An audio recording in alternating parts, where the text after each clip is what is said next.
안녕하십니까 여러분. 주문 제작 공포에 오신 것을 환영합니다. 저는 DJ 원입니다. 오늘 여러분께 들려드릴 이 소름 끼치는 이야기는 한 청취자분의 실제 경험담입니다.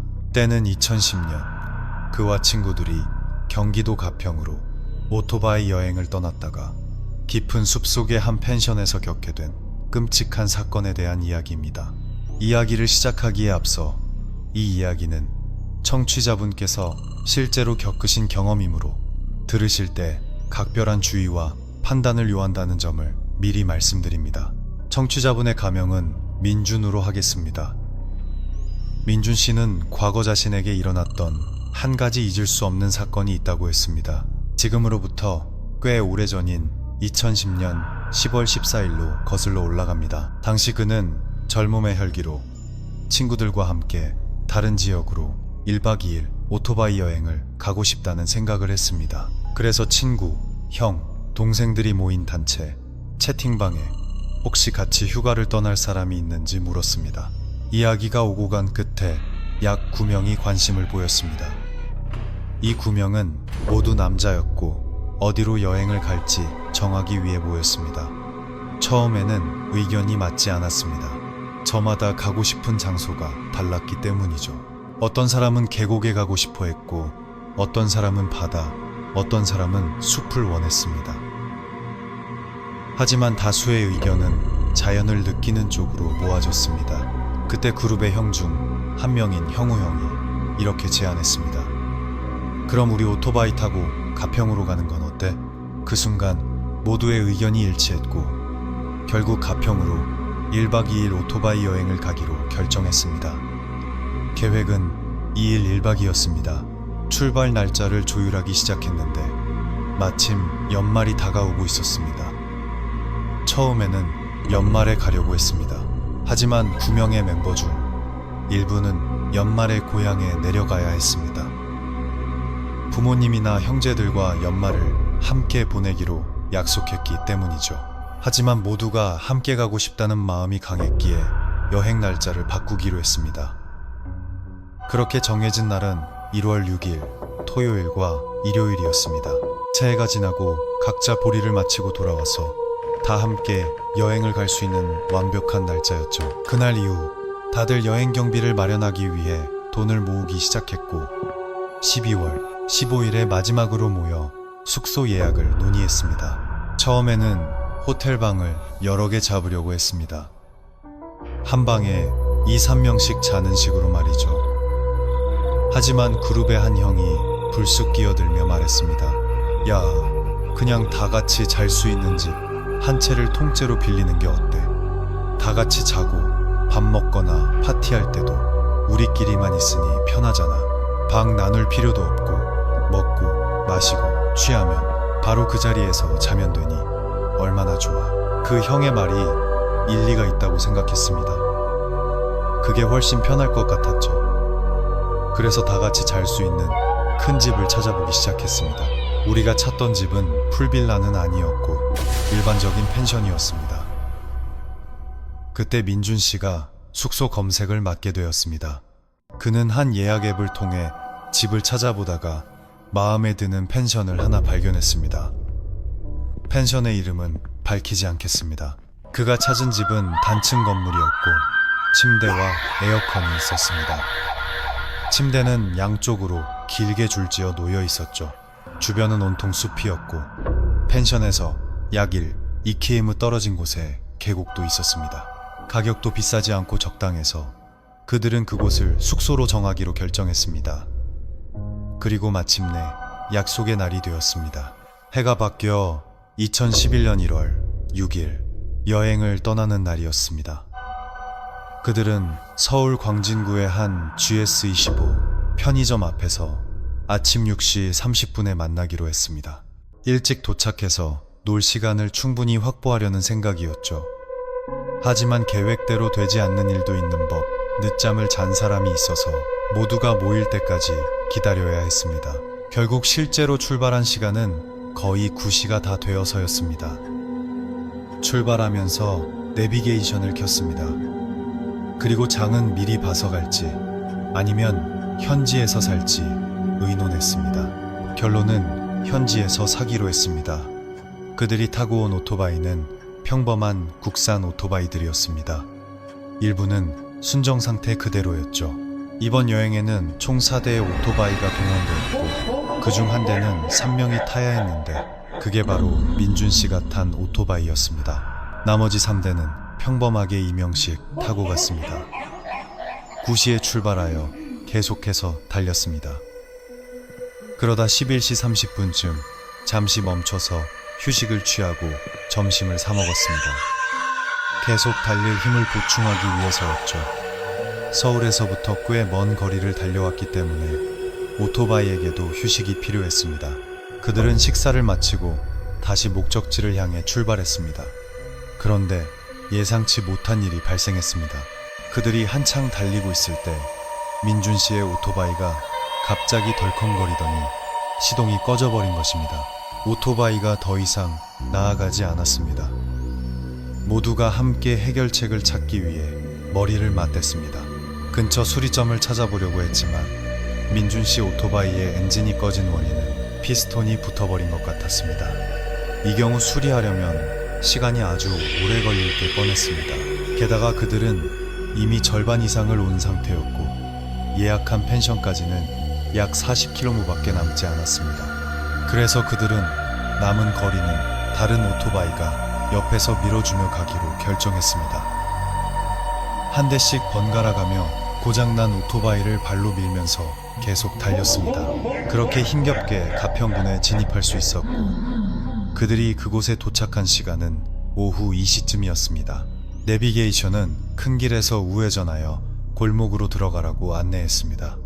그 골목 맞은편에는 CU 편의점이 하나 있었습니다. 그들은 큰 길을 건너 내비게이션이 가리키는 골목으로 들어섰습니다.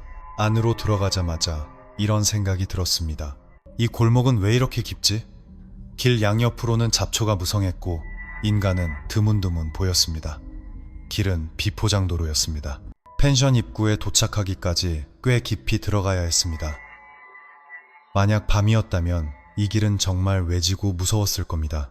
도착해서 그들은 펜션 입구에 있는 오래된 느티나무 앞에 오토바이를 세웠습니다. 민준 씨는 나무를 향해 가볍게 목례를 했지만 다른 친구들이 그랬는지는 미쳐보지 못했습니다. 그들이 잠시 기다리고 있자 펜션 주인인 듯한 아저씨 한 분이 한 여성과 함께 걸어 나왔습니다. 보아하니 따님인 것 같았습니다. 아름답고 귀여운 외모의 나이는 18, 20세 정도로 보였습니다. 그들이 다가와 인사를 건넸습니다. 민준 씨도 인사를 했고 아저씨가 물었습니다. 예약한 학생들이 맞나? 그는 서둘러 대답했습니다. 네, 맞습니다. 1박 2일 예약했습니다. 아저씨는 한쪽 끝에 있는 집을 가리키며 말했습니다. 저기, 자네들 집은 저쪽 제일 끝에 있는 집이야. 그 후 그들은 오후 2시 20분쯤 체크인을 하고 보증금을 지불했습니다. 아저씨는 그들을 데리고 집 내부와 주변을 안내해 주었습니다. 그들은 고장난 오토바이를 밀고 와서 숙소 옆에 주차했습니다. 그 후 짐을 테이블 위에 내려놓았습니다. 아저씨가 안내해준 집의 구조는 이랬습니다. 집 앞에는 파티를 할 수 있는 공간과 큰 테이블, 의자가 있었습니다. 집 옆으로 걸어가면 작은 정원과 빨랫줄이 있었고 뒤쪽으로 가면 화장실이 2개 있었습니다. 하나는 샤워실, 다른 하나는 용변을 보는 곳으로 분리되어 있었죠. 화장실을 이용하려면 밖으로 나와 문을 열고 들어가야만 했습니다. 집의 다른 쪽으로 가면 접시를 씻는 곳이 있었고 그곳에 테이블과 칼, 도마가 있었습니다. 즉, 집 안에는 잠자는 방과 TV, 소파만 있는 구조였습니다. 아저씨가 안내를 마친 후 그들은 가방을 들고 짐을 방 안으로 옮기기 시작했습니다. 그때 아저씨가 말했습니다. 이 펜션의 손님은 자네들 뿐이야. 다들 연말에 왔다가 전부 돌아갔거든. 자네들이 제일 끝방을 쓰게 된 건 이 방만 아직 손님이 안 묵었던 방이라서 그래. 다른 방들은 아직 청소가 덜 끝났거든. 그래서 자네들을 이 방에 머물게 한 거야. 그들은 서로 얼굴을 쳐다보며 대답했습니다. 아, 네네. 속으로는 오히려 잘 됐네. 우리끼리만 있으니 마음대로 놀 수 있겠다 라고 생각했습니다. 게다가 집 옆은 정원이라서 시원하고 좋아 보였습니다. 이제 이 펜션 전체에 그들 뿐이니 누구의 눈치도 보지 않고 마음껏 떠들고 파티를 즐길 수 있게 된 것입니다. 옷과 가방을 숙소에 내려놓은 후 그들은 일부 짐을 챙겨서 오토바이를 타고 청평댐으로 놀러 갔습니다. 평범한 젊은이들처럼 즐거운 시간을 보냈고 아무런 이상한 일도 일어나지 않았습니다. 그 후 다른 곳을 둘러보다가 오후 5시쯤 펜션으로 돌아왔습니다. 그리고 두 그룹으로 나누기로 했습니다. A그룹은 삼겹살과 같은 신선식품을 사오고 B그룹은 음료수, 얼음, 술, 그리고 과자 같은 안주거리를 사오기로 했습니다. 민준 씨는 B그룹에 속했습니다. B그룹에는 민준 씨, 시우 형, 규현이, 그리고 태영이 형, 이렇게 3명이 있었습니다. A그룹에는 형우 형, 진우 형, 재성이 형, 도윤이 형, 그리고 범수, 이렇게 5명이 있었습니다. 그들은 약속한 대로 각자 물건을 사러 흩어졌습니다. 그들의 그룹은 편의점에 도착하자마자 서둘러 술부터 샀습니다. 민준 씨는 과자 코너를 둘러보고 있었습니다. 계산을 마친 후 담배도 사려고 했는데 마침 담배가 다 떨어졌다고 했습니다. 다른 사람들은 아직 물건을 고르고 있었고 직원은 민준 씨의 물건부터 계산해 주었습니다. 잠시 후 한 직원이 말을 걸어왔습니다. 손님, 얼굴이 낯선데 혹시 놀러 오셨어요? 민준 씨는 대답했습니다. 네, 휴가차 놀러 왔어요. 직원이 다시 물었습니다. 어디서 묵으시는데요? 그는 말했습니다. 아, 저기 편의점 맞은편 골목 안에 있는 펜션이요. 그가 말을 마치자 옆 계산대에 있던 다른 직원들이 모두 그를 쳐다보았습니다. 모두의 시선이 그에게 쏠렸고 순간 정적이 흘렀습니다. 각자의 표정이 썩 좋지 않았습니다. 그래서 그는 물었습니다. 무슨 일이라도 있나요? 그를 계산해 주던 직원이 대답했습니다. 아, 아닙니다. 아무것도 아닙니다. 형님, 총 650원입니다. 그는 평소처럼 돈을 지불했습니다. 직원은 말했습니다. 재미있게 노세요, 형님. 그리고 아무 일 없길 바랍니다. 그는 마른 웃음을 지으며 대답했습니다. 네. 잠시 후 그룹의 나머지 형들이 와서 계산을 했습니다. 그때 민준 씨는 속으로 생각했습니다. 왜 저 펜션에 묵는다고 하니까 직원들 표정이 갑자기 굳었을까? 방금 전까지 웃고 있었는데 미소가 사라지고 말투도 딱딱해졌잖아. 마치 내가 한 말에 놀란 것처럼. 게다가 아무 일 없길 바란다니 뭔가 이상해. 그는 의심이 들기 시작했지만 그 질문을 마음속에만 담아두었습니다. 그 후 그의 그룹은 펜션으로 걸어 돌아왔습니다. 아무래도 그들이 A그룹보다 먼저 도착한 것 같았습니다.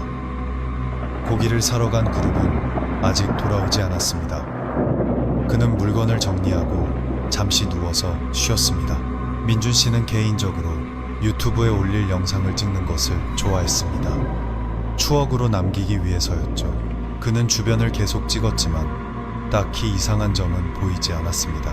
그 후 A그룹이 신선한 음식들을 가득 사들고 돌아왔습니다.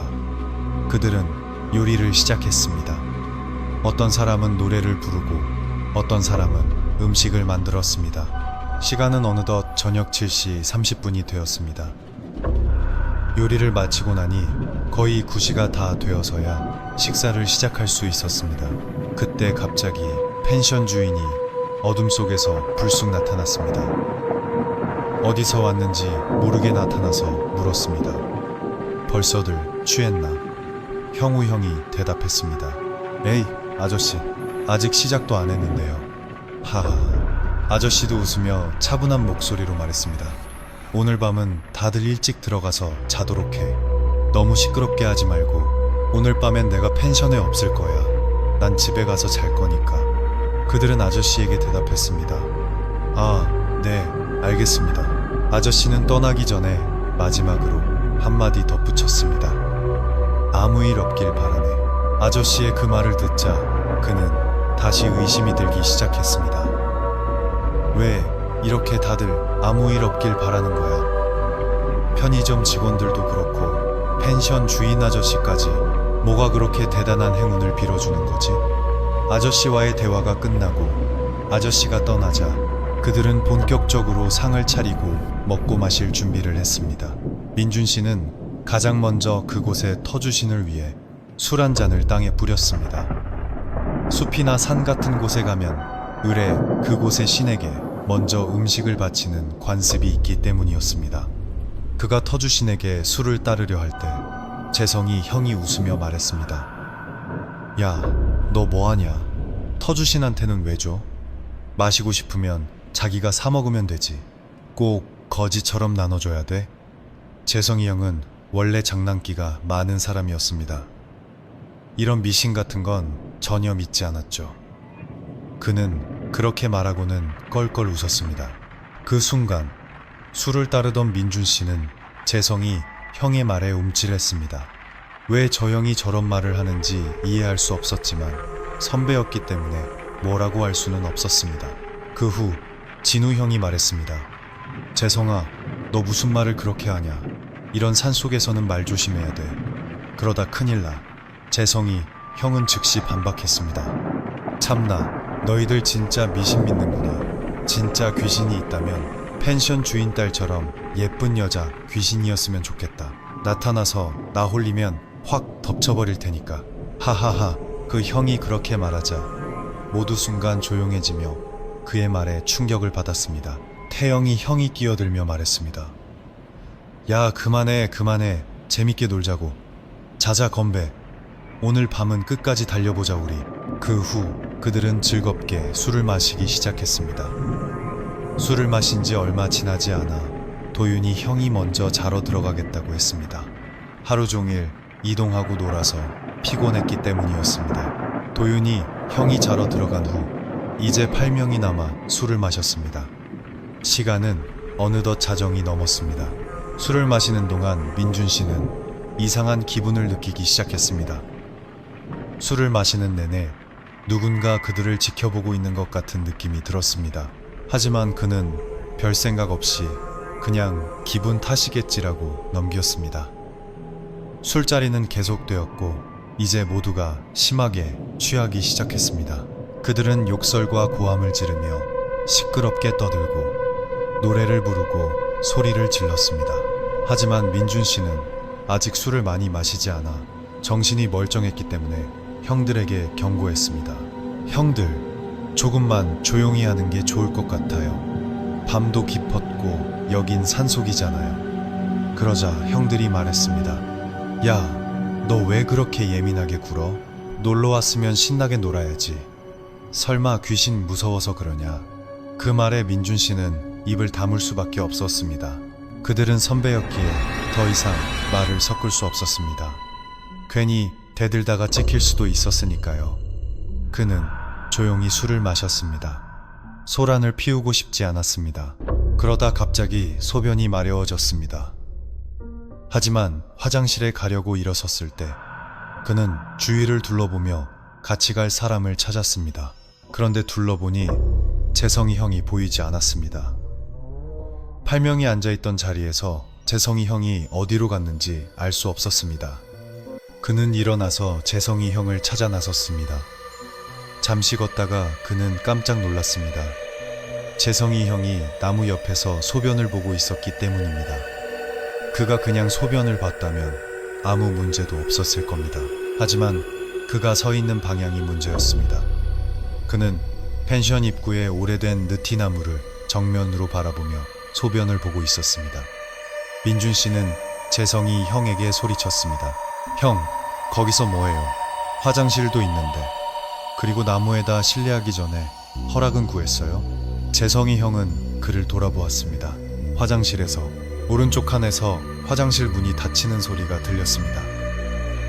누가 씻으러 왔나 보네 라고 생각했습니다. 하지만 물소리는 전혀 들리지 않았습니다. 잠시 후 벽을 3번 가볍게 두드리는 소리가 들렸습니다. 똑똑똑. 누가 두드리는 거지? 그는 무시하려고 했습니다. 하지만 두드리는 소리는 계속 들렸습니다. 그는 그 소리에 짜증이 나기 시작했습니다. 뭘 그렇게 두드려대라고 생각하며 막 입을 열려는 순간 갑자기 집 앞에서 오토바이 시동 거는 소리가 들렸습니다. 그리고 엔진을 굉음을 내며 돌리는 소리가 들렸습니다. 마치 엔진이 터질 듯이 펜션 전체에 울려 퍼졌습니다. 그는 서둘러 변기물을 내리고 집 앞으로 달려갔습니다. 하지만 다른 쪽 화장실에 누가 있었는지는 돌아볼 겨를도 없었습니다. 집 앞에 도착했을 때 술을 마시던 사람들 사이에서 그룹의 한 동생인 규현이가 오토바이 엔진을 돌리고 있는 것을 보았습니다. 부르릉, 부르릉. 그는 소리쳤습니다. 야, 멈춰. 규현아, 너 뭐 하는 거야? 그리고는 키를 뽑아버렸습니다. 그때 그는 매우 화가 나서 동생을 혼냈습니다. 너 지금 뭐 하는 거야? 시간 좀 봐. 생각 좀 하고 행동해. 그는 동생을 타일렀지만 동생은 듣지 않는 것 같았습니다. 불만스러운 표정을 짓더니 다시 술을 마시러 가버렸습니다. 그는 남아있는 형들에게 말했습니다. 형들은 말릴 생각도 안 해요? 하지만 형들은 너무 취해서 신경 쓰지 않았습니다. 그들은 대답했습니다.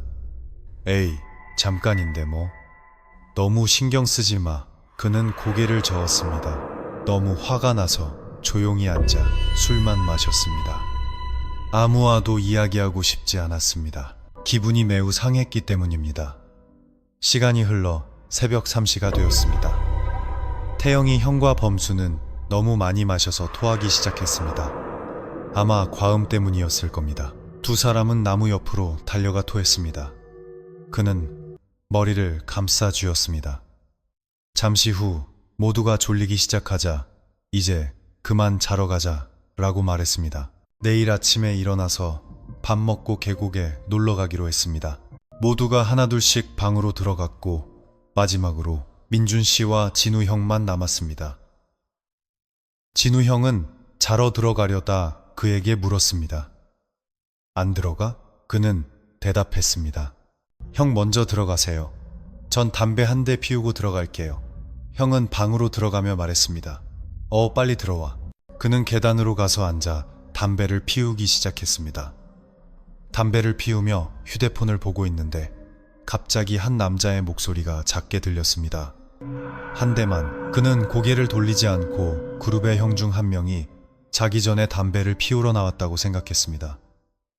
그래서 대답했습니다. 네 형, 담배랑 라이터 저기 있으니까 가져가세요. 말을 마쳤지만 아무런 반응이나 대답이 없었습니다. 오직 정정만이 그와 함께 그 밤을 지키고 있었습니다. 왜 안 가져가지? 그는 이상하게 생각하며 뒤를 돌아보았습니다. 하지만 뒤를 돌아봤을 때 그곳에는 아무도 없었습니다. 그는 어리둥절했습니다. 방금 누가 담배 달라고 한 거지? 온몸에 소름이 돋으며 두려움이 밀려왔습니다. 주변은 으스스하고 매우 어두웠습니다. 그는 담배를 다 피우지도 못하고 서둘러 안으로 들어갔습니다. 문을 열고 재빨리 들어가 문을 잠갔습니다. 방 안을 둘러보니 규현이가 아직 자지 않고 휴대폰을 보고 있었습니다. 규현이는 문 옆에 누워 있었습니다. 그는 규현이에게 삐쳐 있었기 때문에 신경 쓰지 않고 잠자리에 들었습니다. 그는 시우 형 옆에 누웠습니다. 눕자마자 얼마 지나지 않아 규현이가 소리쳤습니다. 깜짝이야, 민준이. 형, 문 제대로 안 닫았어요? 밖에서 바람이 커튼 사이로 들어와서 놀랐잖아요. 그는 규현이에게 대답했습니다. 무슨 소리야? 내가 닫고 잠그기까지 했는데 못 봤어? 그는 일어나서 확인해 보았습니다. 커튼을 열어보니 문은 여전히 잠겨 있었습니다. 그는 동생에게 말했습니다. 봐, 잠겨 있잖아. 네가 안 잠갔다고 했잖아. 아마 에어컨 바람이겠지. 그는 다시 자리에 누웠습니다. 돌아와 눕는 동안 이런 생각이 들었습니다. 커튼이랑 에어컨은 꽤 멀리 떨어져 있는데 에어컨 바람이 그렇게 세다고? 커튼이 펄럭일 정도로? 그는 에어컨의 온도 표시등을 보았습니다. 에어컨은 25도로 설정되어 있었습니다. 커튼을 움직일 만큼 바람이 셀 리가 없었습니다. 이런저런 생각을 하고 있는데 갑자기 규현이가 방 전체가 울릴 정도로 날카로운 비명을 질렀습니다. 비명 소리에 잠들어 있던 모든 사람들이 깨어났습니다. 그는 서둘러 불을 켜고 물었습니다. 야, 왜 그래? 무슨 일이야? 진정해, 진정해. 규현이는 앉아서 울고 있었습니다. 그는 말했습니다. 휴대폰을 보다가 문 쪽으로 돌아 누웠는데 커튼이 펄럭이는 것처럼 보였다고 합니다. 그래서 자세히 쳐다봤는데 거기에는 긴 머리를 한 여자의 얼굴이 있었다고 합니다. 피범벅이 된 얼굴에 하얀 옷을 입고 있었고 눈은 새까맣고 입술은 칼에 베인 듯 찢어져 입이 비정상적으로 넓었다고 합니다. 그리고 그 입이 계속 흔들리고 있었다고 합니다. 그 여자가 규현이를 빤히 쳐다보고 있었다고, 너무나도 무서운 모습이었다고 말했습니다. 그 순간 모두가 서로를 쳐다보며 규현이가 진짜 본 걸까? 라고 생각했습니다. 그는 규현이를 진정시키려 애썼습니다. 규현아, 진정해. 너 취해서 헛것 본 거 아니야? 그는 동생을 달래며 자라고 했지만 동생은 무서워서 못 자겠다고 했습니다. 그래서 그는 말했습니다. 그럼 형 자리에서 자, 내가 여기서 잘게. 그는 동생을 설득하고 위로하여 진정시킨 후 동생은 민준 씨와 자리를 바꿔두기로 했습니다. 그때 모두가 각자의 자리로 돌아가 잠을 청했습니다. 그는 커튼을 치고 불을 껐습니다. 그리고 불경을 외우기 시작했습니다. 나무 아미타불 관세음보살을 3번 외우고 잠이 들었습니다. 그가 잠든 사이 민준 씨는 꿈을 꾸었습니다. 꿈속에서 그는 어두운 방에 서 있었습니다. 방에는 침대도 아무것도 없었습니다. 그냥 어두운 방이었습니다. 그리고 누군가 극도로 분노한 듯한 소리가 들렸습니다. 그는 소리가 나는 쪽으로 고개를 돌렸습니다. 그곳에는 긴 머리에 하얀 옷을 입고 피범벅이 된 여자가 등을 보인 채 서 있었습니다. 여자의 손은 2 주먹을 꽉 쥔 채였습니다. 그녀는 매우 화가 난 것처럼 보였고 그녀의 몸에서는 피가 멈추지 않고 계속 뚝뚝 떨어지고 있었습니다. 꿈속에서 그는 얼어붙었고 몸이 떨렸습니다. 그리고 등 뒤에서 누군가 무겁게 발을 구르는 소리가 들렸습니다. 그는 뒤를 돌아보았습니다. 그곳에는 지팡이를 든 노부부가 서 있었습니다. 그들은 다른 한 손으로 그를 가리키고 있었습니다. 그 순간 민준 씨는 쏘스라치게 놀라 잠에서 깼습니다. 그는 방 안을 둘러보았습니다. 두려움에 온몸이 땀으로 젖어 있었습니다. 그는 정신을 차리고 다시 자려고 애썼지만 이번에는 잠을 자는 동안 누군가 그가 누워있는 곳 주위를 서성이는 것 같은 느낌이 들었습니다. 그리고 그 발소리가 그의 발치에서 멈췄습니다. 그 후 그는 누군가 그가 누운 침대 위로 천천히 기어 올라오는 것을 느꼈습니다. 그때의 느낌은 마치 누군가 그의 몸을 만지는 것 같았습니다. 하지만 그는 눈을 뜰 용기가 나지 않았습니다. 틀림없어 귀신이야 라고 생각했습니다. 잠시 후 그의 몸이 움직이지 않았습니다. 아무리 힘을 줘도 몸을 움직일 수 없었습니다. 그는 눈을 뜨려고 애썼고 마침내 눈을 떴을 때 그의 눈앞에 보인 것은 하얀 옷을 입은 한 여자였습니다. 그녀의 눈동자는 칠흑같이 검었고 옷은 피로 얼룩져 있었습니다. 하지만 더 충격적인 것은 그 여자의 입이 마치 칼에 베인 것처럼 활짝 벌어져 있다는 것이었습니다. 아래 십술과 턱 부분이 아래로 축 늘어져 흔들리고 있었습니다. 그녀는 그의 몸 위에 올라타 민준 씨의 얼굴을 빤히 쳐다보고 있었습니다. 여자의 입에서 떨어지는 피가 그의 얼굴 위로 한 방울 한 방울 떨어졌습니다. 그때 그는 너무나 큰 충격을 받았습니다. 소리치고 싶었지만 그럴 수 없었고 눈물만 하염없이 흘러내렸습니다. 그는 마음속으로 나무 아미타불 관세음보살을 외우고 자비경을 암송하며 부모님의 얼굴을 떠올렸습니다. 그것이 그가 할 수 있는 전부였습니다. 그 여자가 무언가 말을 하려는 것 같았지만 그는 알아들을 수 없었습니다. 그녀의 입이 제대로 닫히지 않아 말을 할 때마다 입이 흔들렸기 때문입니다. 그 모습은 너무나 끔찍했습니다. 그는 그 끔찍한 광경을 더 이상 볼 수 없어 눈을 질끈 감았습니다. 마음속으로 빌었습니다. 제발 저를 보내주세요. 제발요. 그러자 그 여자의 몸이 서서히 뒤로 물러나더니 사라졌습니다. 그는 다시 몸을 움직일 수 있게 되었고 벌떡 일어나 방의 모든 불을 켰습니다. 잠자던 사람들이 그의 행동에 모두 깨어났습니다. 태영이 형이 짜증 섞인 목소리로 소리쳤습니다. 야, 너 뭐 하는 거야? 사람 자는데. 그는 말했습니다. 형, 저 귀신 봤어요. 여기 뭔가 이상해요. 다른 펜션으로 옮겨요. 태영이 형이 반박했습니다. 너희들 언제까지 그따위 쓸데없는 소리 할 거야? 규현이도 귀신 봤다더니 너까지? 좋아. 이번엔 내가 네가 잤던 자리에서 잘 테니까. 내가 불 끄고 잘 테니 너희들은 그냥 자. 진짜 있는지 없는지 보자고. 진짜 있으면 나타나 보라지. 참나 미신이나 믿고. 그때 그는 너무나 무서웠습니다. 규현이가 했던 말이 사실일 줄은 몰랐습니다.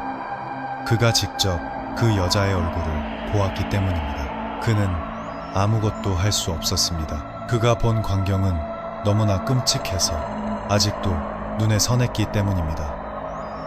그는 조용히 있을 수밖에 없었습니다. 그 후 태영이 형은 불을 끄며 말했습니다. 너희들은 그냥 자. 내가 지켜볼 테니. 그 후 그는 자리에 누웠지만 잠들지는 않았습니다. 너무 무서워서 잠을 이룰 수가 없었습니다. 약 10분쯤 지났을까 갑자기 태영이 형이 비명을 지르며 자신의 침대로 뛰어 올라가 이불을 뒤집었었습니다. 그는 마치 무언가에 극도로 놀란 것처럼 뛰었습니다. 그때 그는 형에게 묻지 못했습니다. 형이 침대로 뛰어 올라가 이불을 뒤집어 쓰는 것을 보고 태영이 형이 뭔가를 본 게 틀림없구나 라고 생각했습니다. 그도 서둘러 이불을 뒤집어 쓰고 억지로 잠을 청하려 했지만 잠이 오지 않았습니다. 갑자기 누군가 손톱으로 창문을 긁는 듯한 소리가 들렸습니다. 그때 그는 온몸에 소름이 돋았지만 문을 열어볼 용기는 없었습니다. 누구의 소리인지 무엇을 하는 소리인지 알 수 없었습니다. 이 소리는 꽤 오랫동안 계속되다가 그도 모르게 잠이 들었습니다. 다음날 아침에 눈을 떠보니 휴대폰을 보니 시간은 7시 30분이었습니다. 그때 그는 간밤에 있었던 일을 잠시 잊고 있었습니다. 방 안을 둘러보니 형들이 모두 일어나 있었습니다. 어떤 사람은 샤워를 하고 어떤 사람은 세수와 양치를 하고 있었습니다.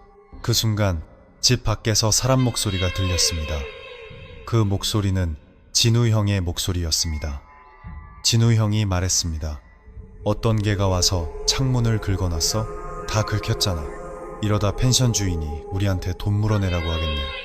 그는 그제야 생각이 났습니다. 진우 형이 말한 누가 창문을 긁었냐는 그 소리를 간밤에 들었던 것입니다. 온몸에 소름이 돋았습니다. 그는 창문 쪽으로 가서 보았습니다. 정말로 긁힌 자국이 있었습니다. 마치 무언가에 긁힌 듯한 자국이었습니다. 그때 그는 생각했습니다. 이거 정말 어젯밤에 생긴 건가? 그리고 그 여자의 모습이 머릿속에 다시 떠올랐습니다. 그는 온몸에 소름이 돋아 고개를 저으며 머리를 쳤습니다. 너무 깊게 생각하지 말자. 그리고는 일어나서 씻으러 갔습니다. 그때 그는 모두가 일어나 있는 것을 보았지만 도윤이 형만은 아직도 이불을 뒤집어 쓰고 자고 있는 것을 발견했습니다. 도윤이 형은 가장 먼저 잠자리에 든 사람이었고 어젯밤 소동이 있었을 때도 깨지 않았습니다. 잠이 부족했나? 그는 도윤이 형에게 다가가 흔들었습니다. 도윤이 형, 일어나요. 일어날 시간이에요. 도윤이 형이 이불을 걷어냈습니다. 그가 이불을 걷어내는 순간 그는 이상한 점을 느꼈습니다. 도윤이 형의 얼굴이 마치 밤새 한숨도 못 잔 사람처럼 보였기 때문입니다. 그는 형에게 물었습니다. 형, 괜찮아요? 도윤이 형은 대답했습니다. 괜찮아. 걱정 마. 아무 일 없어. 그는 이상했지만 내 형이라고 대답하고는 밖으로 나가 아침 공기를 마셨습니다. 아침 공기는 매우 상쾌했습니다. 주변은 온통 숲이었고 자연을 만끽할 수 있었습니다. 아침과 밤은 전혀 다른 세상 같았습니다. 모두가 씻고 옷을 갈아입은 후 방에 모여 오늘의 계획을 세웠습니다. 어디로 갈지, 무엇을 할지 의논한 끝에 먼저 근처 식당에서 밥을 먹고 펜션으로 돌아와 옷을 갈아입고 계곡에서 물놀이를 하기로 결정했습니다. 물놀이가 끝나면 짐을 챙겨 체크아웃하고 떠나기 전에 기념사진을 한 번 더 찍기로 했습니다. 그의 고장난 오토바이 문제에 대해서는 형우 형이 아버지께 부탁해서 트럭을 가져와 실어가기로 했습니다. 하지만 아버지가 도착하시려면 꽤 늦을 것 같았습니다. 형우 형의 아버지는 밤 11시에 일이 끝나기 때문입니다. 그때 갑자기 도윤이 형이 진지한 목소리로 크게 말했습니다. 가기 전에 향 피우고 다 같이 사죄부터 하자. 한 명도 빠짐없이 모두들 별다른 이의 없이 동의했습니다. 그들은 방에서 나와 집 앞으로 모였습니다. 간밤에 모두가 심하게 취해서 토한 탓에 토사물 냄새가 진동했습니다. 거의 모든 사람이 집 앞이나 나무 옆에 토를 했습니다. 범수가 말했습니다. 와, 형들, 냄새 진짜 심하다. 이거 토 냄새야? 시체 냄새야? 진짜 역겹네. 그러자 시우 형이 다가와 대답했습니다. 너희들이 아무 데나 토해서 그렇잖아. 화장실도 있는데 왜 거기다 토를 안 해? 이러다 터주신까지 냄새 배겠네. 하하하. 모두가 즐겁게 웃고 떠들었습니다. 그 후 그들은 한 식당에서 밥을 먹었습니다. 음식을 주문한 후 한 할머니가 다가와 말을 걸었습니다. 학생들 놀러 왔나 보네. 낯선 얼굴들이구먼. 그는 대답했습니다. 아, 네, 할머니. 놀러 왔어요. 저기 있는 펜션에서 묵고 있어요. 그 펜션 이름을 듣자 할머니는 잠시 침묵하더니 다시 물었습니다. 어느 집에서 묵고 있는데? 그는 대답했습니다. 아, 제일 끝집이요, 할머니. 할머니는 그들을 바라보며 말했습니다.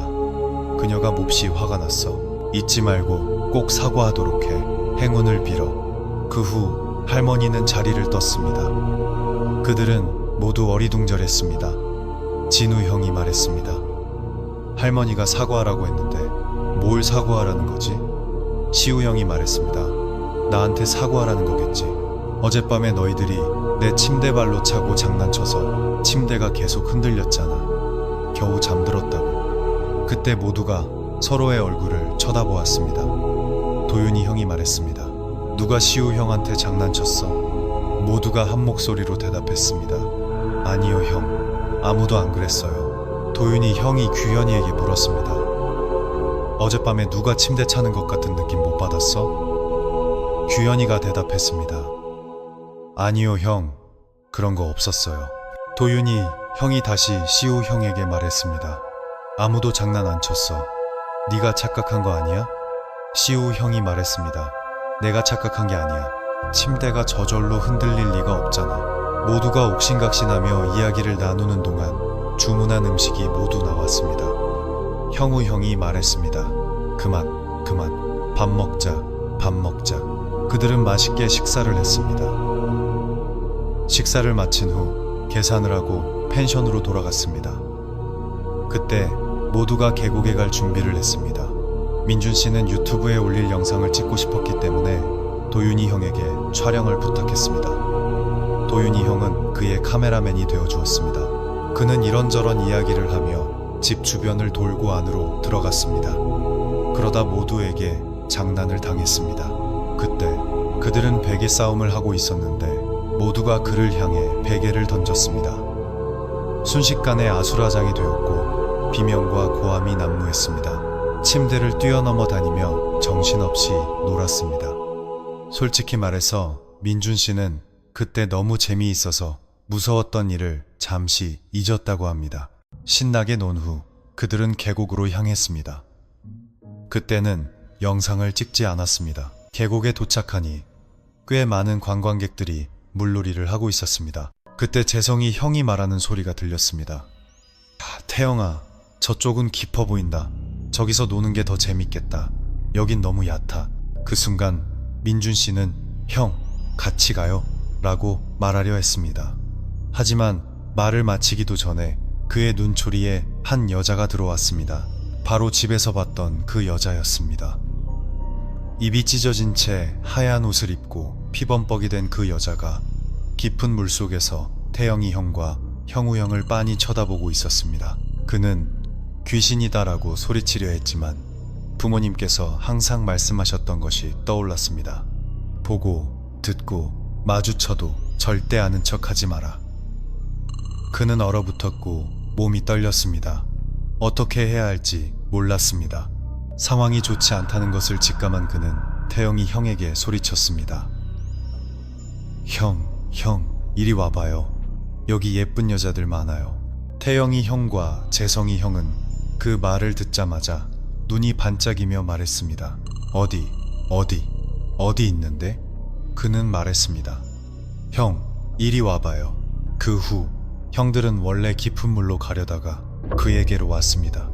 민준 씨는 그 여자가 서 있던 곳을 다시 보았습니다. 그 여자는 사라지고 없었습니다. 언제 사라졌는지 알 수 없었습니다. 형들이 도착해서 말했습니다. 예쁜 여자 있다더니 한 명도 없잖아. 진우 형이 재성이 형과 태영이 형을 데리고 먹을 것을 사러 갔습니다. 그때 남은 사람들은 물놀이를 계속했습니다. 물놀이를 하는 동안 그는 귓가에 속삭이는 소리를 들었습니다.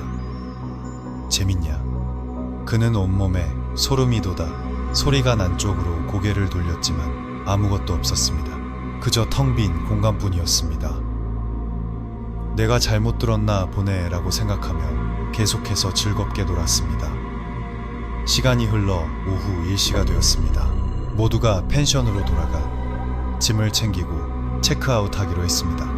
모두가 펜션에 도착했을 때 펜션 주인 아저씨를 다시 만났습니다.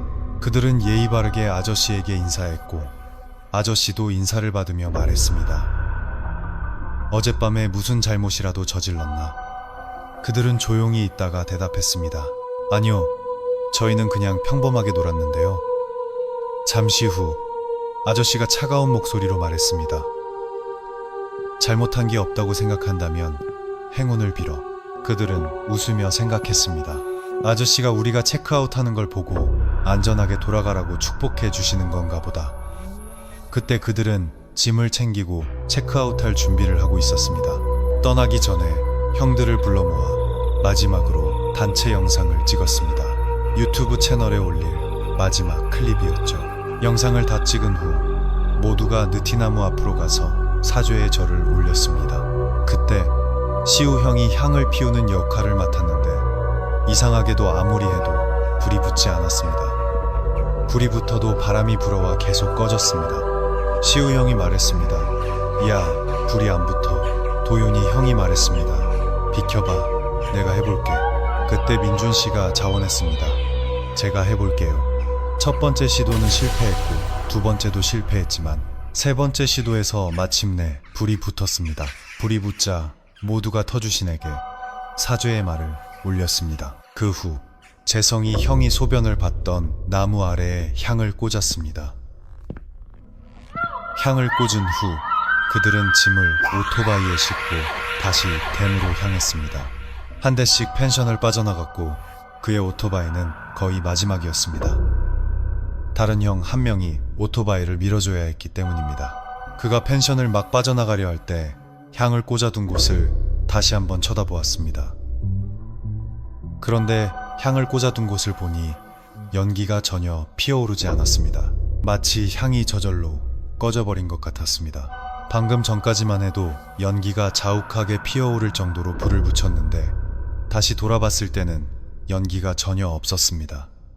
완전히 꺼져 있었습니다. 그때 그는 이건 아니야 라는 불길한 예감이 들었습니다. 하지만 마음속으로 생각했습니다. 상관없어. 어쨌든 불은 붙였잖아. 이제 집에 돌아가면 이 일도 끝날 거야. 그들은 계속해서 달렸습니다. 그의 고장난 오토바이는 편의점 앞에 세워두고 다른 형의 오토바이 뒤에 타고 댐으로 올라갔습니다. 댐에 도착하자 모두가 신나게 사진을 찍고 자연을 감상했습니다. 시간은 어느덧 오후 4시가 되었습니다. 그들은 내려가기로 했습니다. 그들은 오토바이를 타고 내려왔습니다. 형우 형의 아버지가 트럭을 가지고 오실 때까지 어디서 기다릴지 의논했습니다. 규현이가 제안했습니다. 댐 위에서 물을 방류하는 곳 있잖아요. 위는 댐이고 아래는 계곡처럼 되어 있는데 거기서 기다리는 건 어때요? 형, 모두가 동의했고 규현이가 길을 안내했습니다. 규현이가 말한 곳에 도착하니 정말 그런 곳이 있었습니다. 주차장에 오토바이를 세우고 관광객들이 경치를 감상하며 쉴 수 있도록 만들어진 정자를 발견했습니다. 그곳에는 드문드문 관광객들이 있었습니다. 그들은 그곳에서 쉬었습니다. 가방과 짐은 정자에 두었습니다. 그곳에는 충전기를 꽂을 수 있는 콘센트도 있었습니다. 그들은 주변을 둘러보았습니다. 옆에는 오래되어 보이는 나무 문이 달린 낡은 화장실이 있었습니다. 마치 오랫동안 사용하지 않은 것처럼 보였습니다. 아래쪽은 내리막길이었고 긴 계단이 계곡처럼 이어져 있었습니다. 모두가 휴식을 취하며 게임을 하거나 시간을 보냈습니다. 형우 형의 아버지가 트럭을 가지고 오시기를 기다렸습니다. 시간이 흘러 어느덧 오후 5시가 거의 다 되었습니다. 하늘이 어두워지기 시작했습니다. 그때 그는 담배가 피우고 싶어졌습니다. 그는 조용한 곳을 찾아 담배를 피우러 갔습니다. 계단을 내려갔습니다. 아래쪽은 계곡 같았습니다. 내려가니 커다란 바위가 하나 있었습니다. 그는 그 바위 위에 앉아 담배에 불을 붙이고 휴대폰을 보았습니다. 휴대폰을 보느라 시간 가는 줄 몰랐습니다. 정신을 차려보니 하늘이 이미 어두워져 있었습니다. 하지만 아직 완전히 어두워지진 않았고 희미한 빛이 남아 있었습니다. 그는 주위를 둘러보며 혼잣말을 했습니다. 벌써 어두워졌네. 주위를 둘러보다가 한 곳에 시선이 멈췄습니다. 그곳은 그가 앉아있는 곳 맞은편에 있는 정자였습니다. 위쪽을 보니 검은 그림자가 보였습니다. 사람의 형태였지만 여자인지 남자인지는 분간할 수 없었습니다. 처음에는 이 근처를 순찰하는 사람인가 보다라고 생각했습니다. 하지만 자세히 보니 아니었습니다. 사람 같았지만 사람이 아니었습니다. 그래서 그는 마음속으로 시험해보기로 했습니다. 만약 저기 있는 게 사람이라면 내가 눈을 깜빡여도 그대로 있을 것이고, 아니라면 내가 눈을 깜빡였을 때 사라져라. 그는 눈을 한번 깜빡였습니다. 그림자는 여전히 있었습니다. 그는 확실히 하기 위해 다시 한번 눈을 깜빡였습니다. 두 번째 깜빡였을 때 그 검은 그림자는 사라지고 없었습니다. 눈 깜짝할 사이에 어디로 갔는지 알 수 없었습니다. 그가 본 것이 사람이 아니라는 것을 깨달았습니다. 그는 서둘러 일어나 계단을 올라가 형들에게 가려고 했습니다. 막 뒤돌아서 계단을 오르려는 순간 맞은편에서 누군가 물을 밟으며 달려오는 소리가 들렸습니다. 그를 향해 달려오고 있었습니다. 매우 빠른 속도로 달려오는 소리였습니다. 첨벙 첨벙 첨벙 물속을 달리는 사람의 소리였습니다. 그때 그는 등골이 오싹해졌습니다. 그는 최대한 빨리 계단을 뛰어 올라갔습니다. 그때는 정말 인생에서 가장 빨리 계단을 뛰어 올라갔던 순간으로 기억합니다. 그가 뛰어 올라가는 동안 그 달리는 소리가 바로 뒤에서 바짝 따라왔습니다. 그는 있는 힘껏 죽을 힘을 다해 뛰었습니다. 위에 도착했을 때 헉 하는 소리가 들렸습니다. 매우 화가 난 사람의 소리였습니다. 그 소리는 등 뒤에서 들려왔습니다. 그는 모두에게 달려갔습니다. 그때 모두가 깜짝 놀랐습니다. 그의 얼굴이 매우 겁에 질려 있었고 마치 무언가로부터 도망쳐온 사람 같았기 때문입니다. 형들이 그에게 물었습니다. 너 왜 그래? 귀신이라도 본 사람처럼 뛰어오네. 그 후 오랫동안 사용하지 않은 것처럼 보였던 화장실 문이 쾅 하고 닫혔습니다.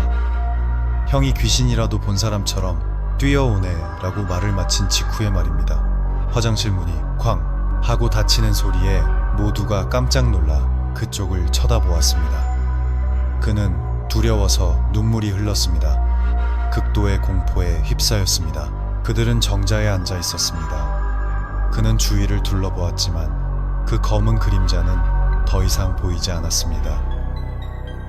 시간이 흘러 밤 10시가 넘었습니다. 그때 주변은 온통 어둠에 휩싸여 있었습니다. 가로등도 드물었고 차도 거의 다니지 않았습니다. 오직 정적만이 감돌았습니다. 그들만이 모여 앉아 이야기를 나누고 있었습니다. 갑자기 재성이 형이 비명을 지르며 소리쳤습니다. 안 돼! 안 돼! 그리고 재성이 형의 입이 서서히 벌어지더니 그대로 굳어버렸습니다. 처음에는 안 돼, 안 돼, 안 돼라고 말하다가 그대로 멈춰버린 것입니다. 그의 입은 찢어질 듯이 벌어져 있었습니다. 모두가 너무 놀라서 어쩔 줄 몰랐습니다. 진우 형이 몸에 지니고 있던 부적을 꺼내 재성이 형의 목에 걸어 주었습니다. 재성이 형은 비명을 질렀습니다. 그의 입은 닫히지 않았습니다. 입은 계속 벌어진 채였습니다. 하지만 나아질 기미가 보이지 않았습니다. 마침내 형우 형이 몸에 지니고 있던 부적을 꺼내 추가로 걸어주었습니다. 모두가 재성이 형을 돕고 있을 때 그는 도윤이 형이 재성이 형을 쳐다보고 있는 것을 보았습니다. 도윤이 형은 마치 무언가에 극도로 놀란 사람처럼 재성이 형을 쳐다보고 있었습니다. 눈은 무서울 정도로 굳어 있었습니다. 그 후 재성이 형의 상태가 조금씩 나아지기 시작했습니다.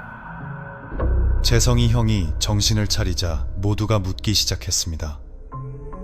형, 괜찮아? 왜 그래? 재성이 형은 울기 시작하며 말했습니다. 죄송합니다, 죄송합니다. 제가 잘못했어요.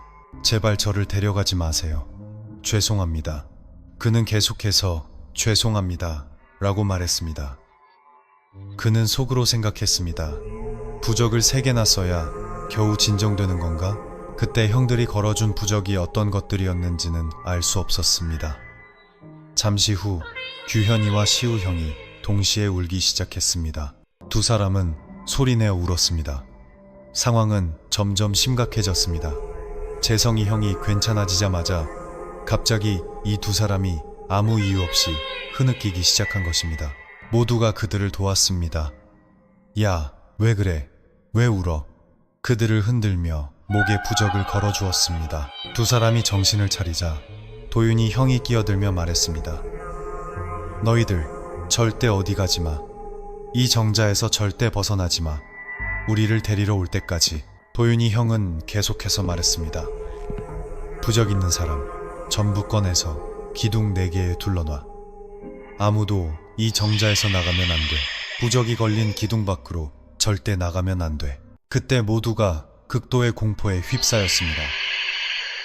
그들이 지금 무엇을 겪고 있는지 알 수 없었습니다. 재성이 형, 규현이, 태영이 형, 시우 형, 그리고 도발적인 말을 했던 다른 사람들 모두 지금은 두려움에 떨고 있었습니다.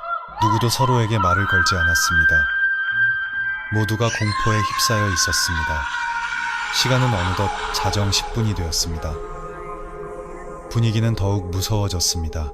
개 짖는 소리, 덤불이 흔들리는 소리, 강한 바람 소리, 누가 기둥을 두드리는 소리, 마치 누가 나뭇가지를 흔드는 듯한 소리, 갑자기 낡은 화장실의 수도꼭지가 저절로 열리는 소리, 딸깍딸깍 하는 소리, 여자의 울음소리.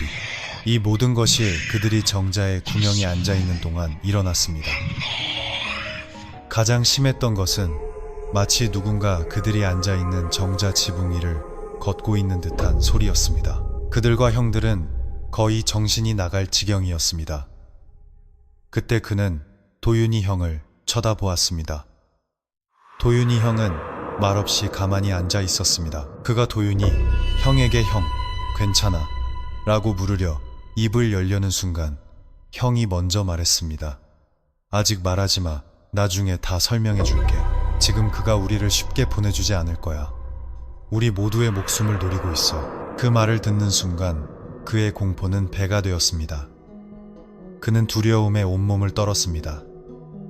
그저 형우 형의 아버지가 오시기만을 기다릴 수밖에 없었습니다. 시간이 흘러 새벽 1시가 되었습니다. 그는 손을 모으고 기도를 시작했습니다. 몇 번이고 계속해서 기도를 했습니다. 귀신을 쫓아내기 위해서였는지 아니면 자신을 진정시키기 위해서였는지 알 수 없었습니다. 그때 그는 계속해서 기도를 했습니다. 형들은 아무도 그와 함께 기도하지 않았습니다. 그는 혼자 앉아 기도를 했습니다. 하지만 기도를 하는 동안 남자의 목소리와 늙은 여자의 목소리가 그보다 먼저 기도를 하는 것처럼 들렸습니다. 예를 들어 민준 씨가 나무 아미타불을 외우려 하면 그가 나무라는 단어를 말하기도 전에 그 목소리가 먼저 나무를 외쳤습니다. 그때 늙은 여자와 늙은 남자의 목소리가 그의 귓가에서 점점 더 커졌습니다. 그는 어쩔 줄 몰라 주위를 둘러보았지만 아무것도 보이지 않았습니다. 갑자기 진우 형이 헉 하고 소리를 지르며 지붕을 가리켰습니다.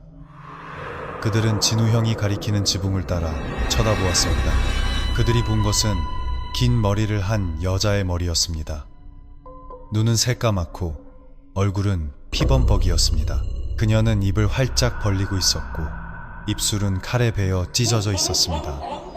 그녀는 그들을 향해 거꾸로 매달려 있었습니다. 그때 모두가 비명을 질렀습니다. 앉아있던 모두가 같은 것을 본 것입니다. 그 여자가 거꾸로 매달려 있는 것을. 그 후 그녀는 그들 모두의 눈앞에서 바닥으로 쿵 하고 떨어졌습니다. 모두가 놀라운 데 모여 서로를 꽉 껴안았습니다. 극도의 공포에 휩싸였습니다. 여자의 몸이 서서히 고개를 들어 그들을 쳐다보았습니다. 그때 그녀의 얼굴이 선명하게 보였습니다.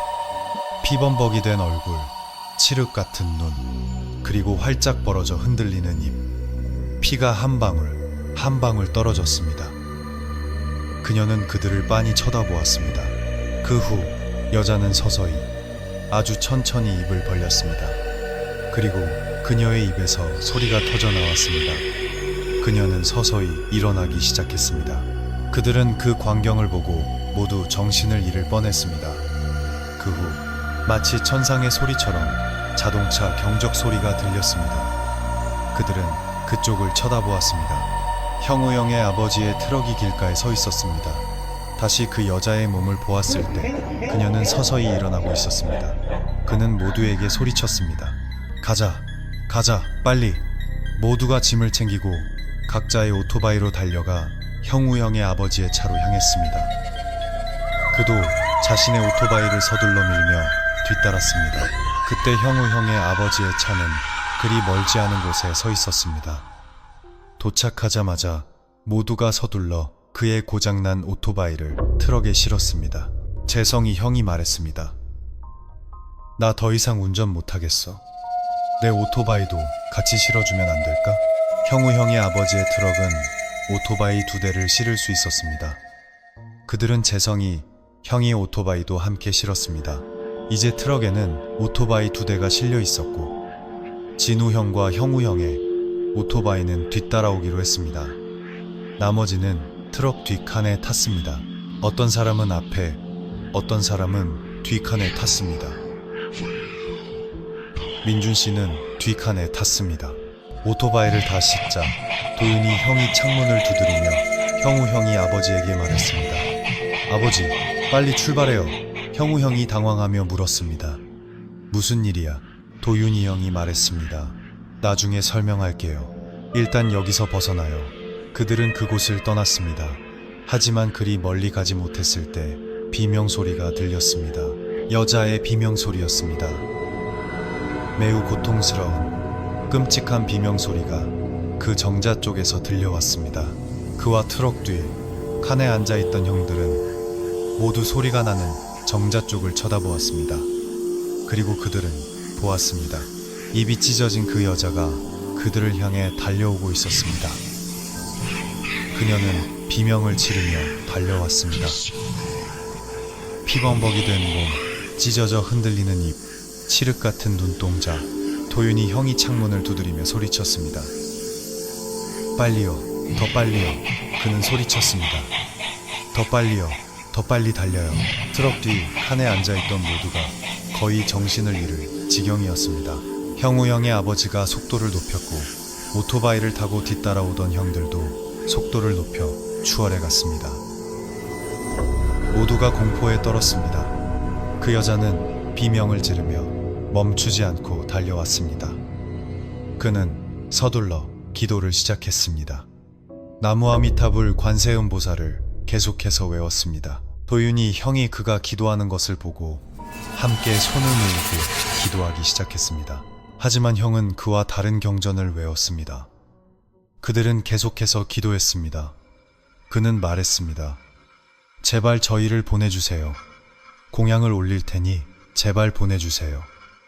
그는 계속해서 그렇게 중얼거렸습니다.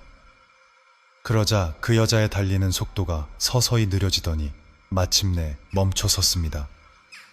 그 여자의 모습은 어둠 속으로 사라졌습니다.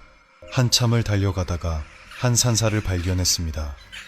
이름은 기억나지 않습니다. 그들은 그 절 안으로 들어갔습니다. 시간은 새벽이시 거의 3시가 다 되어가고 있었습니다. 절 안으로 들어가 한 요사체 앞에 차를 세웠습니다. 잠시 후 한 스님이 요사체에서 내려와 물었습니다. 이 시간에 절에는 무슨 일로 왔는가? 그들이 대답하기도 전에 스님은 절 입구 쪽을 쳐다보며 말했습니다. 오, 그가 자네들을 따라왔구먼. 절문 앞까지는 왔지만 안으로는 들어오지 못할 걸세. 이리 오게. 스님은 그들을 요사체로 데리고 올라갔습니다. 모두가 모여 앉았습니다. 모두가 스님께 절을 올렸습니다. 스님이 물었습니다. 자네들 무슨 짓을 했기에 그가 그토록 원한을 품었는가? 그들은 그동안 있었던 일들을 모두 이야기했습니다. 형우 형의 아버지와 스님이 모든 이야기를 들으셨을 때 형우 형의 아버지가 말했습니다. 어쩐지 오는 내내 길가에 늙은 부부가 계속 서 있더라니. 스님이 말했습니다. 여기까지 무사히 온 것만으로도 다행인 줄 알게. 내가 조금만 늦게 내려왔더라면 그가 자네들 모두의 목숨을 앗아갔을지도 모르네. 스님의 말이 끝나자 그는 어떤 의식을 치러주었습니다. 사죄의 의식 같은 것이었습니다. 의식이 끝나니 어느덧 해가 떠오르고 있었습니다. 시간은 아침 6시였습니다. 스님이 말했습니다. 가보게. 이제 집으로 돌아가도 되네. 나는 탁발을 가야 하네. 이제 아무 일도 없을 걸세. 그가 자네들을 놓아주었네. 이제 자네들은 안전하네. 명심하게. 다시는 이런 짓을 하지 말게. 보이지 않는 존재를 함부로 업신여기거나 무시하지 말게. 행운을 빌어주겠네. 그 후 스님은 그들에게 정화수를 뿌려주었습니다. 고장난 오토바이는 수리점에 맡겼습니다. 형우 형의 아버지가 모두를 데리고 공양을 올리러 갔습니다. 공양을 마친 후 모두가 그 여자가 누구인지, 그 집에는 무슨 일이 있었는지, 왜 사람들이 그 펜션에 묵는다고 하면 모두가 놀랐는지 궁금해했습니다. 그들은 펜션 주인 아저씨에게 전화를 걸기로 결정했습니다. 처음에는 아저씨가 이야기해 주려 하지 않았지만 그들이 계속해서 조르자 마침내 이야기해 주었습니다. 10년 전 한 무리의 관광객이 그들이 묵었던 그 집에 머물렀다고 합니다. 4명의 여성이었고 친구 3명이 먹을 것을 사러 나간 사이 한 여성이 펜션에 혼자 남게 되었다고 합니다. 그 여성은 매우 아름다웠다고 합니다. 그때 펜션에는 아무도 없었고 다른 방 손님들은 모두 놀러 나간 상태였습니다. 갑자기 마약에 취한 강도가 그 여성이 있던 집으로 쳐들어왔다고 합니다. 강간하려는 목적이었습니다. 여성은 저항하며 화장실 뒤쪽으로 도망쳤습니다. 마약에 취한 강도는 그녀를 따라가 칼로 목을 위협했습니다. 하지만 여성은 포기하지 않고 계속해서 저항했습니다. 몸싸움을 벌이는 과정에서 강도가 여성을 제대로 잡지 못했고 목을 겨누고 있던 칼이 그녀의 입을 찢어버렸다고 합니다. 그리고 강도는 그녀의 하복부를 한 번 찌르고 도망쳤습니다. 여성은 그 자리에서 숨을 거두었습니다. 친구들이 돌아와 방에서 그녀를 찾았지만 없었고 화장실 뒤에서 그녀를 발견했을 때는 이미 늦은 후였습니다. 친구는 이미 사망한 상태였습니다. 아저씨는 매우 끔찍한 시신을 보았다고 했습니다.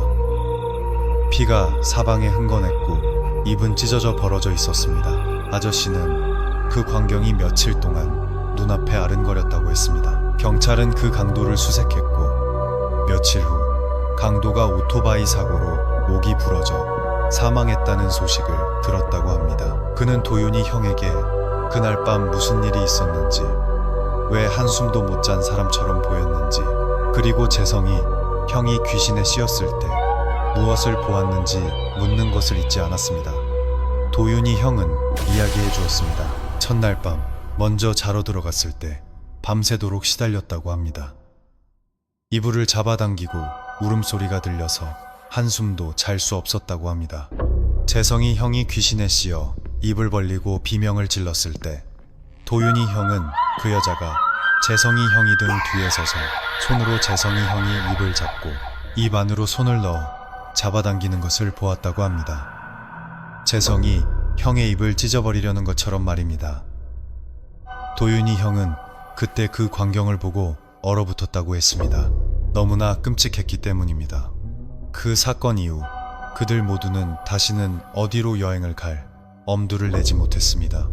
모두가 너무나 큰 충격을 받았기 때문입니다. 설령 가더라도 다시는 함부로 입을 놀리거나 무례한 말을 하지 않게 되었습니다. 이것이 제 인생에서 가장 끔찍했던 경험이라고 말하고 싶습니다. 그저 즐겁게 놀고 쉬러 갔던 여행이 이렇게 끔찍한 공포 이야기로 변할 줄은 상상도 못했습니다. 그래서 이 이야기를 모든 분들께 교훈으로 들려드리고 싶었습니다. 낯선 곳에 갔을 때는 절대 함부로 말하거나 행동하여 그곳의 존재를 모독해서는 안 됩니다. 그곳에 어떤 일이 있었는지 여러분은 결코 알 수 없기 때문입니다.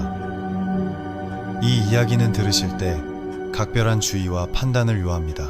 제가 가평에 귀신이 많다고 말하려는 것은 아닙니다. 귀신은 어디에나 있습니다. 다만 우리가 좋은 마음으로 가면 그곳에 터주시는 우리를 지켜줄 것이고, 우리가 가서 소란을 피우고 그들을 모독한다면 반드시 벌을 받게 될 것이라고 믿습니다. 여러분, 낯선 곳에서 물게 될 때는 절대 경솔하게 행동하거나 모독하지 마십시오. 모두에게 행운이 있기를 바랍니다. 오늘 밤 이 이야기를 마무리하기 전에 만약 여러분이 귀신 이야기와 공포 이야기를 좋아하신다면 우리는 같은 편입니다. 끔찍한 경험이 있으신 분은 페이스북 팬페이지 이렐시로 보내주십시오. 저는 항상 여러분의 이야기를 기다리고 있습니다. 오늘 밤 이만 물러가겠습니다. 혹시 펜션에서 이 이야기를 듣고 계신다면 부디 아무 일 없이 행운이 가득하시기를 바랍니다. 안녕히 계십시오.